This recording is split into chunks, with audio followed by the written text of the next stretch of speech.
Sebelum menyaksikan video ini, pastikan bosku jangan lupa subscribe. Karena subscribe itu gratis plus bonus tonton video terbaru setiap harinya. Jangan lupa ya.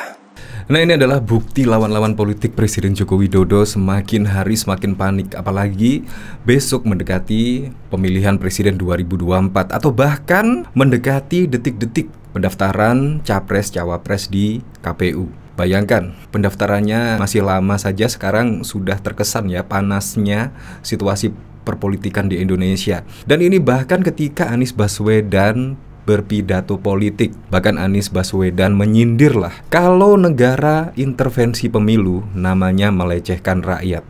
Ini kira-kira untuk siapa ya? Ya perlu diketahui sih, kemarin memang banyak banget narasi-narasi, yaitu dari Anies hingga JK peringatan keras untuk Jokowi jangan ikut campur Pilpres 2024. Bahkan di sini juga Surya Paloh ngadu ke Luhut Binsar, tak suka Jokowi endorse Capres Pilpres 2024. Bahkan juga yang kemarin ada dari PKS juga tidak suka Jokowi melakukan hal tersebut, dan bahkan juga dari Partai Demokrat, yaitu yang mendukung Anies Baswedan di Pilpres 2024. Yaitu sama-sama, yaitu tidak suka Presiden Joko Widodo cawe-cawe tentang Pilpres 2024. Nah, pertanyaannya, Presiden Joko Widodo adalah orang nomor 1 di Indonesia. Jadi menurut saya wajar lah kalau ketua umum parpol koalisi dari pemerintahan Presiden Joko Widodo ya bertanya-tanya kepada Presiden Jokowi bagaimana trik tips untuk pilihan capres dan cawapres. Itu sudah pastilah, nggak mungkin Presiden Joko Widodo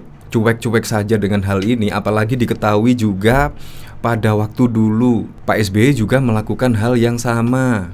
Nah, di sini Partai Demokrat SBY akan dukung Prabowo Hatta jika lanjutkan program pemerintah. Ya, hampir sama saja. Nah, bahkan di sini juga JK akui dukung Anies di Pilkada DKI, Ahok menang, Jokowi yang kena. Sebenarnya sih ini biasa-biasa saja, cuma para oposisi itu memframing sedemikian rupa sehingga akhirnya menjadi omongan di media sosial lah. Menurut saya hal-hal yang wajar saja lah. Apalagi juga Presiden Joko Widodo bukan ketua umum partai ya. Apapun masukan yang diberikan kepada Presiden Joko Widodo tentang capres-cawapres, kalau ada ketua umum parpol koalisi yang tidak menginginkan capres dari masukan Presiden Joko Widodo, ya pasti tidak dipakai. Itu logika yang sederhana sekali. Menurut saya ini adalah bentuk kepanikan lah dari kubu sebelah, yaitu tentang kedekatan Presiden Joko Widodo dengan parpol koalisi. Nah, di sini bahkan Anies Baswedan kalau negara intervensi pemilu namanya melecehkan rakyat. Menurut saya tidak ada yang dilecehkan, apalagi juga tingkat keterpuasan kepada kinerja Presiden Joko Widodo 82%. Wajar sajalah jika Presiden Joko Widodo didekati oleh partai politik oleh ketua umum partai politik. Itu sangat lumrah sekali. Apalagi setiap kunjungan kerja Presiden Joko Widodo di berbagai penjuru Indonesia, sambutannya juga sangat meriah sekali. Sampai detik ini masyarakat sambutannya sangat antusias sekali kepada Presiden Joko Widodo. Nah, di sini bakal calon presiden baca pres dari Koalisi Perubahan untuk Persatuan.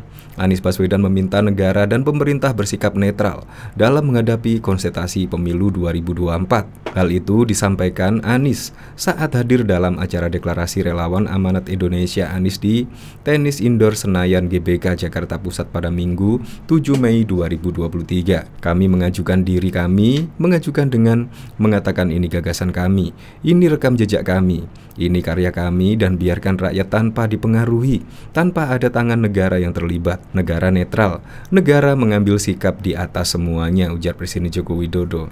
Padahal sudah seringkali lah Presiden Joko Widodo menegaskan ketika bertemu dengan 6 koalisi pemerintahan kemarin, ya tidak ngomongin politik lah, melainkan ngomongin masa depan bangsa, masa depan negara, perekonomian dan lain sebagainya. Di sini juga bahkan JK di sini malah mengakui, yaitu dukung Anies Baswedan. Ahok menang, Jokowi yang kena. Nah, di sini ternyata Yusuf Kala bahkan juga mengakui jika JK itu mendukung Anies Baswedan pada Pilkada 2017 yang lalu. Tetapi di sini JK juga memberi peringatan keras kepada Jokowi jangan ikut campur di Pilpres 2024. Ya seharusnya kalau memang benar-benar netral, seharusnya tidak ada rekam jejak SBY yang mendukung Prabowo Hatta, tidak ada rekam jejak seperti ini yaitu JK mendukung Anies Baswedan di Pilkada 2017, pasti tidak ada rekam jejak seperti ini. Jadi menurut saya kayak Pak Yusuf Kalla, SBY itu sebenarnya sudah mengerti lah tentang hal tersebut. Tetapi ini adalah menunjukkan ekspresi yang takut kemungkinan ya, apalagi tingkat kepuasan Presiden Joko Widodo mencapai 82%, tidak turun sampai detik ini. Makanya ini merupakan bentuk ketakutan, kepanikan ya kepada Presiden Joko Widodo, karena jari telunjuk Presiden Joko Widodo ketika menunjuk siapapun pasti akan terkena dampaknya lah, dampak dipilih, dan pasti juga suara Presiden Joko Widodo akan memilih yang didukung oleh Presiden Joko Widodo. Makanya ini merupakan suatu momen yang ditentang oleh pendukung-pendukung Anies Baswedan. Nah, tidak ketinggalan juga ini Surya Paloh juga mengadu ke Luhut tak suka Jokowi endorse Capres Pilpres 2024. Nah, misal dibalik, ternyata Presiden Joko Widodo mendukung Anies Baswedan, apakah dia tidak suka?